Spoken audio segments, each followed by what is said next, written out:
के लिए अब्राहम, इसहाक, याकूब के परमेश्वर का धन्यवाद करो। दाऊद की संतान प्रभु यीशु नासरी का धन्यवाद करो। पिछले जिन चमत्कारों के लिए प्रभु यीशु मसीह का धन्यवाद करो। आज के जिन चमत्कारों के लिए प्रभु यीशु मसीह का धन्यवाद करो। आने वाले जिन चमत्कारों के लिए प्रभु यीशु मसीह का धन्यवाद करो। पिछले प्रोफेसर के लिए, आज की प्रोफेसर के लिए, आने वाले प्रोफेसर के लिए, पिछले वचन के लिए, आज के वचन के लिए, आने वाले वचन के लिए, पिछली मीटिंग के, आज की मीटिंग के लिए, आने वाली मीटिंग के लिए, सब बातों के लिए अब्राहम, इसहाक, याकूब के परमेश्वर का धन्यवाद करो। दाऊद की संतान प्रभु यीशु नासरी का धन्यवाद करो। अपने हार्ट, अपने दिल को खोलो, पवित्र आत्मा से भर जाओ, सामर्थ से भर जाओ, मसीह से भर जाओ, अभिषेक से भर जाओ। जोर से तारीफ करो यीशु मसीह के लिए, जोर से स्वागत है आप सबका परमेश्वर की हजूरी में। जोर से तारीफ करते सब बैठ जाएं।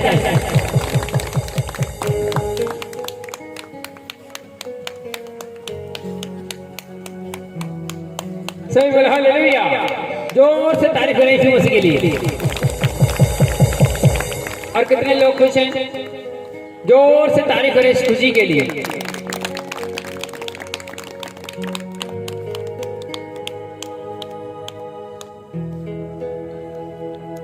मैंने पिछले दिनों बोला था कि मीटिंग का टाइम जो जल्दी करना है, हर बार शेड्यूल बिजी हो जाता है, तो आपने जल्दी आना है ताकि आपको जल्दी फ्री कर दिया जाए। और आने वाले दिनों में पूरी प्लानिंग चल रही है कि मीटिंग को दिन के टाइम कर दिया जाएगा। जैसे धूप थोड़ी नॉर्मल होती है तो दिन के टाइम, एडवांस नहीं। और कितने लोग तैयार हैं आज का जीवित वचन सुनने के लिए? बाइबल को हाथ में पकड़ो और वचन के लिए प्रार्थना करो और बोलो, प्रभु यीशु मसीह, पवित्र आत्मा जी, हम तैयार हैं आज के जीवित वचन सुनने के लिए। इन वचनों के द्वारा हमारी जिंदगी में बहुत बड़ा बदलाव आ जाए।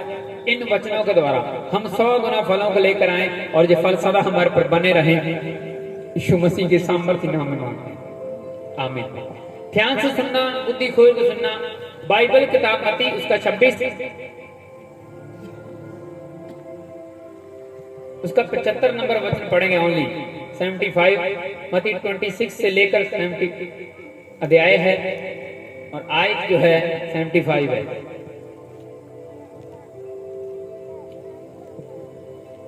हाँ शाबाश, हालेलुया। तब पतरस को यीशु की कही हुई बात स्मरण हो आई, मुर्गे के बांग देने से पहले तो 3 बार मेरा इनकार करेगा। और वह बाहर जाकर फूट फूट कर रोया। कौन रोया? यीशु मसीह का चेला पतरस। क्यों रोया? क्योंकि उसको पुरानी बात याद आ गई थी जो यीशु मसीह ने पहले बोल रखी थी, जो यीशु मसीह ने पहले बताया था, प्रोफेसी करी थी। यीशु मसीह ने ये कहा था कि जैसे जैसे टाइम बीतेगा, एंड टाइम में तुम मेरा इनकार कर जाएगा, मुझे बीच में छोड़ के तो भाग जाएगा। और जैसे ही ये कंडीशन, वैसे ही जो टाइम वही पे आया तो पतरस ने सेम वही हरकत कर दी। और पतरस को वो चीजें याद आ गई जो यीशु मसीह ने पहले बोल रखी थी कि जैसे जैसे एंड का टाइम आएगा तो मेरा इनकार कर जाएगा, मुकर जाएगा कि मैं तो यीशु मसीह को जानता नहीं। उसको पता था कि यीशु मसीह को तो क्रॉस उठानी है। अब अगर मैंने ये प्ले कर दिया कि मैं इसके साथ हूं तो मुझे भी सजा मिल सकती वैसे, इसलिए वो इनकार कर रहा था। कि आज भी लोग कई बार कर देते हैं, जब आपको पता है कि आपका मित्र किसी मुसीबत में फंस रहा है तो उसके साथ आप उनको अपने आप साथ नहीं जोड़ेंगे। आप मैं तो इनके साथ ही नहीं था, ये तो मुझे, मैं तो जानता ही नहीं हूँ। क्योंकि आपको पता है कि जो उनके ऊपर कूड़ा आ रहा है, जो उनके ऊपर मुसीबत आ रही है, तो मेरे ऊपर ना आ जाए। हो सकता है जब आपके मित्र के ऊपर कोई मुसीबत आए तो आप अपने साथ रखी हुई फोटोओं को हटा रहे हैं, डिलीट कर रहे हो कि कहीं मैं आसपास शो हो गया तो ये मैं भी इनकी तरह हो जाऊंगा, मैं भी मुजरिम ना बन जाऊंगा। आप उनके साथ नाता तोड़ लेते हैं, तोड़ लेते नहीं तोड़ लेते। तो सेम ऐसा पतरस भी कर रहा था यीशु मसीह के समय कि मैं तो यीशु मसीह को जानता नहीं, लेकिन असल में पतरस झूठ बोल रहा था। वो यीशु मसीह को जानता भी था, यीशु मसीह का चेला भी था, यीशु मसीह के साथ भी रह रहा था, और इसको झूठ बोलना पड़ा क्योंकि उसको भी मौत दिख रही थी। और आज मैं आपसे यही सवाल पूछता हूं, क्या आप भी पतरस जैसे हैं कि नहीं? हैं? क्या आप भी ऐसी सोच लेके चलते हैं कि नहीं चलते? अगर पतरस इनकार ना करता या यीशु मसीह की प्रोफेसी ना करता तो सबसे मजबूत चेला पतरस ने बनना था। सबसे हाई लेवल का चेला जो था पतरस के ऊपर ही आना था। पतरस को ही बड़ा लेवल का रैंक मिलना था यीशु मसीह के बाद वाला। लेकिन वो थोड़ा बीच में फेलियर हो गया, उसने इनकार कर दिया, 3 टाइम इनकार कर दिया कि मैं यीशु मसीह को जानता नहीं हूँ। और बाद में रो रहा था क्योंकि वो उसने इनकार किया, उसने यीशु मसीह की ना कर दी कि मैं इसके साथ नहीं हूँ। रो इसलिए रहा था क्योंकि वो झूठ बोल रहा था। तो सेम शैतान आपके साथ वैसा कर सकता है, आपको भी इनकार करना पड़ सकता है। आपको भी पता है कि जब मैं मुश्किल में फंस रहा हूँ, मुसीबत में फंस रहा हूँ, तो आपको भी इनकार करना पड़ सकता है। अपनी चोरी को छुपाने के लिए आपको बहाने बनाने पड़ सकते हैं, बात को कंट्रोल करने के लिए आपको झूठ बोलने पड़ सकते हैं, बात से निकलने के लिए आपको झूठ बोलने पड़ सकते हैं। और जब आप घर जाओगे जब बाद में सोचोगे कि नहीं मैंने कुछ गलत किया है, मैंने झूठ बोल दिया अपना बचाव करने के लिए, बाद में आपको रोना आ सकता है। पहले ये ऐसा कोई भी काम करो ही ना जिनकी वजह से आपको बाद में पछतावा आए कि नहीं वो बंदा तो सही था लेकिन मैंने झूठ बोला। आज उनसे इस मुसीबत से निकलने के लिए, पीछे छुड़ाने के लिए वगैरह वगैरह। और सच्चाई, जो सच्चाई पड़ा हुआ है कि हाँ यहाँ पे तो चोर है, मान जाए कि हाँ मैं चोर हूँ, वो परमेश्वर को बिल्कुल बहुत अच्छा लगता है। बाइबल भी ऐसा बोलती है कि अपनी गलतियां मान जो स्वीकार कर लो तो परमेश्वर जल्दी माफ करेगा, तुरंत माफ करेगा। लेकिन लोग मानना नहीं चाहते अपनी गलती, वो तरह तरह के बहाने बनाएगा। कई साथ में सपोर्टर जुड़े होते हैं उनकी हेल्प करने के लिए कि नहीं तुम ऐसे कह देना, प्रॉफिट ऐसे कह देना, यीशु मसीह ऐसे कह, तुम ऐसे कह देना। निकलने के लिए साथ में कई वकील खड़े हो जाते हैं उनको बचाने के लिए। आप जब भी मेरा स्पिरिट का वचन सुनेंगे आपको ऐसे लगेगा, हर बार ऐसे लगेगा जैसे कि ये मुझे बोल रहा है, ये केले को बोल रहा है, केले को, चाहे आप मेरे से नहीं भी मिले ना, ऐसे लगेगा आपको मेरा वचन ये मुझे ना आज सुबह की बात मेरी कर रहा है, मेरी बात कर रहा है। चाहे मैं आपको नहीं मिला, कोई आपका केस के बारे में मुझे नहीं पता, लेकिन मेरे जो आत्मिक स्पिरिट की तरफ वचन आते हैं ऐसे होंगे कि जैसे ना ये मुझे बोला जा रहा है, ओनली मुझे। सबको ऐसे अपने आप को खुड़केगी अंदर से।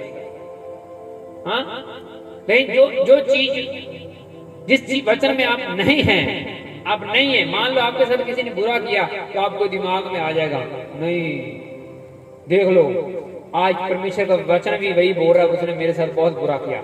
जब आपने बुरा किया वो वचन चल रहा होगा, फिर आप नबी को आंखें दिखाएंगे कि ये मेरे बारे में ऐसे क्यों बोलता है, ये मेरे बारे में ऐसे क्यों बोलता है। लेकिन अगर आपके साथ में बुरा हुआ है तब वचन चल रहा है तो आप उसको दोषी करार देंगे हार्ट में, देख लो नबी वही बोल रहा है कि नहीं बोल रहा, मेरे साथ बुरा और नबी वही वचन ले रहा है।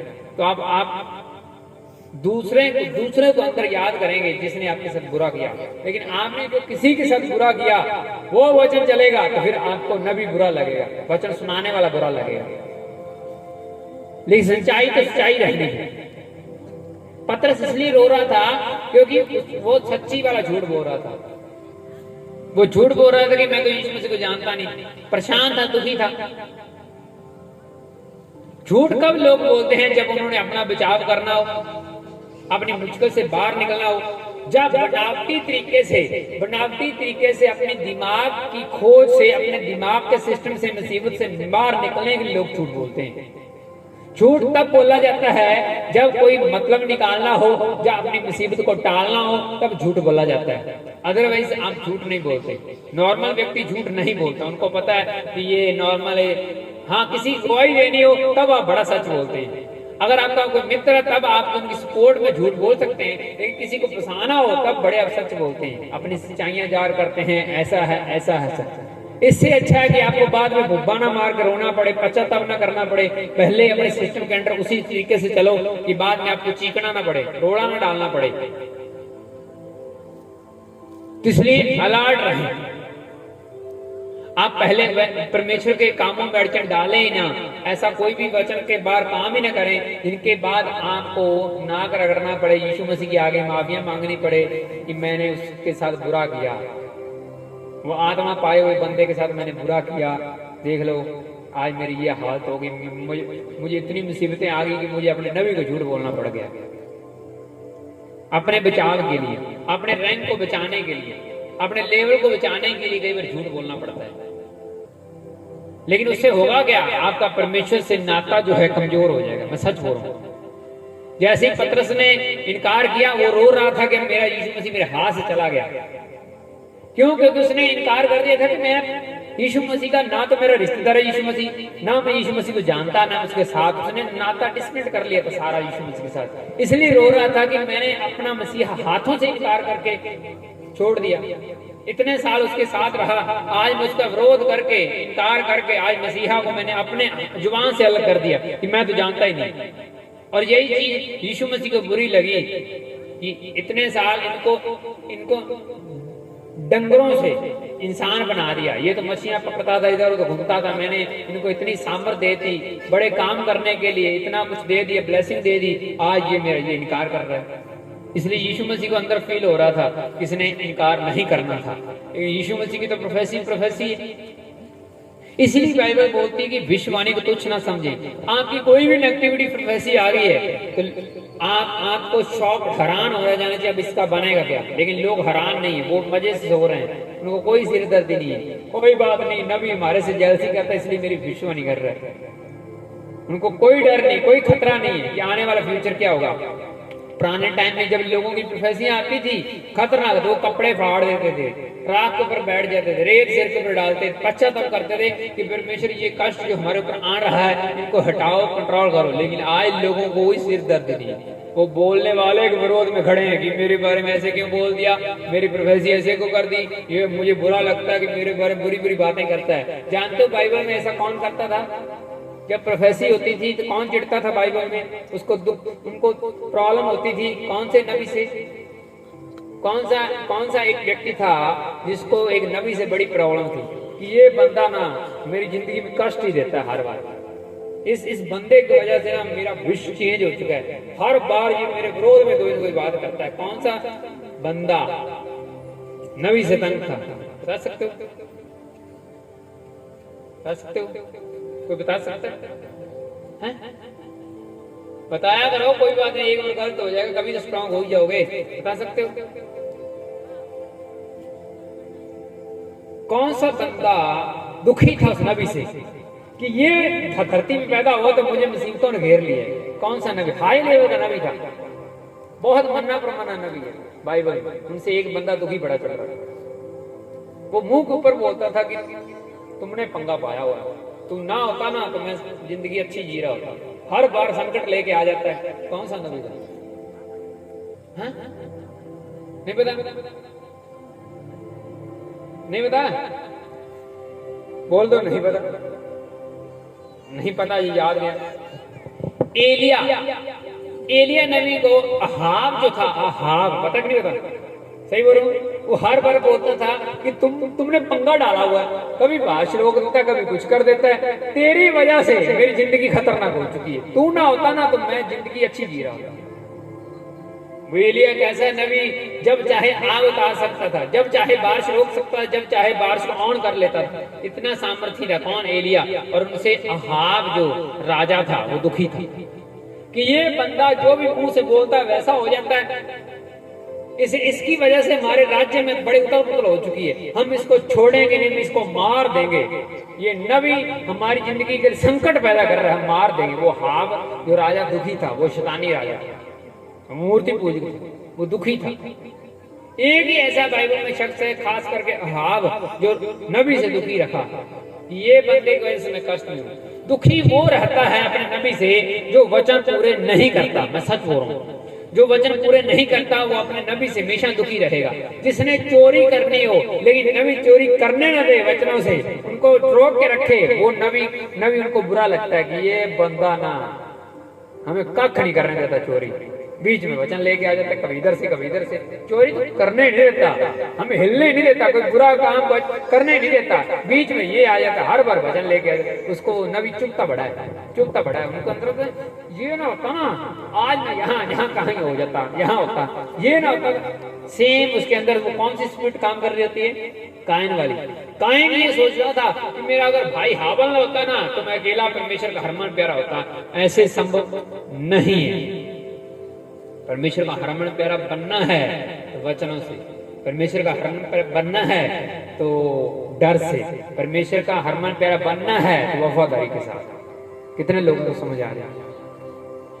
मैं कुछ ना कुछ परमेश्वर का हरमन प्यारा हूं तो प्रार्थनाएं होती हैं, रिपोर्टें नॉर्मल आ जाती हैं। कहीं ना कहीं मैं परमेश्वर का हरमन प्यारा हूं, तो परमेश्वर मेरे से बात करता है, लोगों के मसलों के बारे में क्लियर बताता है कि ये इसका मसला, इसका मसला। हाँ, कहीं ना कहीं हरमन प्यारा हूं। अगर यीशु मसीह का हरमन प्यारा हूं, तो मुझे और किसी व्यक्ति का, बंदे का, लेडीज का, जेंट्स का हरमन प्यारा बनने की कोई जरूरत नहीं है। यीशु मसीह का अगर हरमन प्यारा बच्चा हूं तो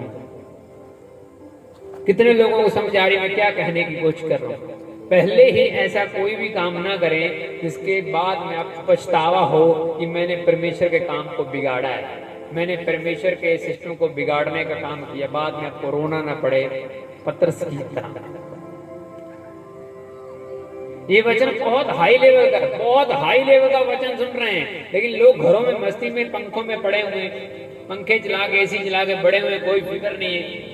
मसले चाहे बड़े चाहे छोटे हैं, बड़ी मस्ती के साथ पड़े हुए। लेकिन नहीं, ये वचन हमको सुनना चाहिए। बहुत कीमती, सोने से भी कई गुना कीमती ये वचन है, तो यहाँ पे प्ले किया जा रहा है।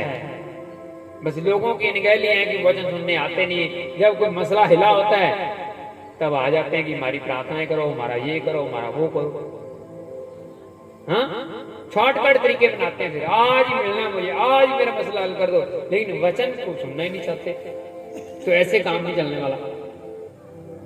जो वचन को पहल देता है परमेश्वर उसको पहल देता है हर सब हिस्सों में, उसी को तुम समझता है। जो वचन नहीं सुनना चाहता, जहाँ अपनी बीमारी हीलिंग लेना चाहता, तो ऐसे काम नहीं। सबसे मजबूत करने के लिए आपके लिए वचन ही है, लेकिन वो लोग सुनना नहीं चाहते, शॉर्टकट तरीके बनाना चाहते हैं कि आज मेरा ये मसला का हल करवा दो, मैं जाऊँ आज के बाद, मुझे चर्च आने की जरूरत ना पड़े। तो ऐसे संभव नहीं है।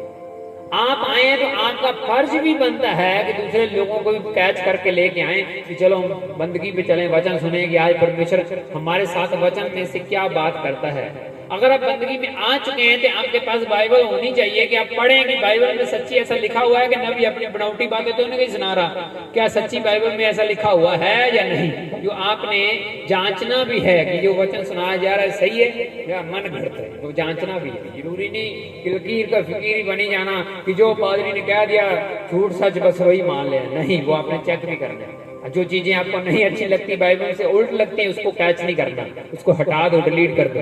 लेकिन जो चीजें वचन के अंडर हैं, मानने योग हैं, उनको हार्ड पर छुपा लो, हार्ड पर लिख लो, छप जानी चाहिए आपके हार्ड पर। तो यही आपके लिए ब्लेसिंग का हिस्सा है। लोग वचन सुनते हैं, सारी जिंदगी सुनते बीच में फेलियर हो जाते हैं, बीच में फेलियर हो जाते हैं। कोई वचन का कोई मतलब नहीं रह जाता। जो व्यक्ति वचन को मजबूत तरीके से पकड़ के रखता है, परमेश्वर उनकी पीढ़ियों तक आशीर्वाद देता है। मैं सच बोल रहा हूँ, पीढ़ियों तक आशीर्वाद देता है, पीढ़ियों तक। हर चीज उनकी ग्रोथ करती है, हर एक चीज ग्रोथ। बाइबल में क्लियर लिखा हुआ है, जैसे जैसे टाइम बीतेगा लोगों का प्यार परमेश्वर के प्रति ठंडा पड़ना शुरू हो जाएगा, ठंडा पड़ना शुरू हो जाएगा। ये नहीं कि बड़े मजबूत तरीके से यीशु मसीह का पीछा करेंगे, नहीं। उन्होंने लिखा कि एंड में लोग इनकार करेंगे, गुमराह हो जाएंगे, बहुत कुछ करेंगे, मसीह के प्रति उनका प्यार ठंडा होना शुरू हो जाएगा। ये निशानियां हैं, जो लिखा पूरा होना ही होना है। आए लोग इस मसले में कंफ्यूज हैं कि मैं कौन सी चर्च जाऊं, मेरा गुआंढी उधर जा रहा है, मेरा तीसरा गुआंढी इधर जा रहा है, तो मैं कहां से जाऊं, किधर जाऊं, इनके साथ जाऊं, इनके जाऊं, किधर। यही कंफ्यूजन चल रही है, यही मसला हल नहीं हो रहा कि चर्च जाना कहां पे है। तो आगे मानना तो फिर अलग बात है। तो इसलिए अलर्ट रहें, जो चीज आपके हार्ट में छप रही है वो फल लेके आएगी। तो इसलिए अपने गुआंढी को बोलो वो कोई भी वचन से बाहर काम ना करना, तो बाद में आपको पछतावा हो कि मैंने परमेश्वर के वचन के बाहर जाकर उनका काम बिगाड़ा है। इसलिए अलर्ट रहें, आंखों बंद करें, वचन के लिए प्रार्थना करें, बोले प्रभु यीशु मसीह जी, पवित्र आत्मा जी, आज हम पतरस के वचनों को जान चुके हैं, समझ चुके हैं कि कैसे उन्होंने इनकार किया और बाद में रो रहा था। परमेश्वर हम ऐसा कोई भी इनकार ना करने पाए जिससे हमें बाद में पछतावा हो। आज के वचन के द्वारा हम 100 गुना फलों को लेकर आए और जो फल सदा हमारे पर बने रहे, यीशु मसीह के सामर्थ्य नाम में मांगते हैं, आमीन। जोर से तारीफ करो यीशु मसीह के लिए, जोर से।